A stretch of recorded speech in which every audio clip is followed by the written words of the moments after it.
هلمند هغه ولایت دی چې د تیرو جنگ جګړو له امله یې اوسیدونکو د ژوند د ګڼو اسانتیاو څخه بې برخې سوي وو، خو اوس د اسلامي امارت د بې حاکمیت سره بېلابېلو سیمو کې اوسیدونکو ته اسانتیاوې برابرې سوي. تاسو د دې ولایت د پوهنې ریاست مسؤلین خبر ورکوي چې د یونیسف په مالي ملاتړ د دې ولایت په نادالي، باباجي، ګریشک او خانشین ولسوالیو کې د 50 میلیون افغانیو په ارزښت شپږ هغو ښوونځیو ته ودانۍ رغولې چې تر دې وړاندې زده کوونکو تر شنه اسمان لاندې زده کړې کولې.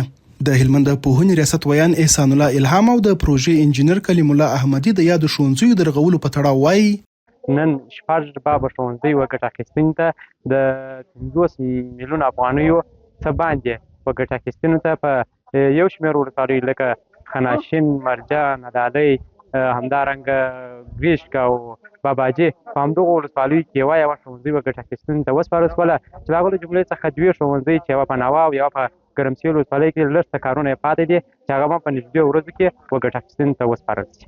پروژه کې 8 ښوونځي شامل دي چې په مختلفو ولسوالیو کې دي. 6 ښوونځي ګټه اخیستنې ته وسپارل شول او 2 ښوونځي په نږدې راتلونکي کې وسپارل شي.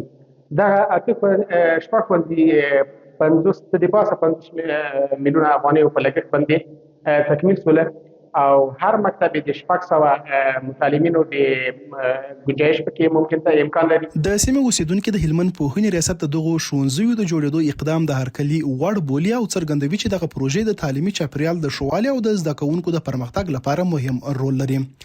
دوی همدارنګه د خپلو سیمو په نورو برخو کې د ورته نوښتګري او عصري ښوونځیو د جوړېدو غوښتنه کوي څو د زده کړو فرصتونه په ټولو ولسوالیو کې برابر سي او د تعلیمي ستونزو کچه راټیټه سي.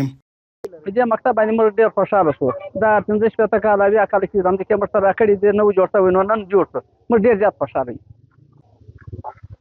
ورته د معلوماتو کم ملازم نه لرو.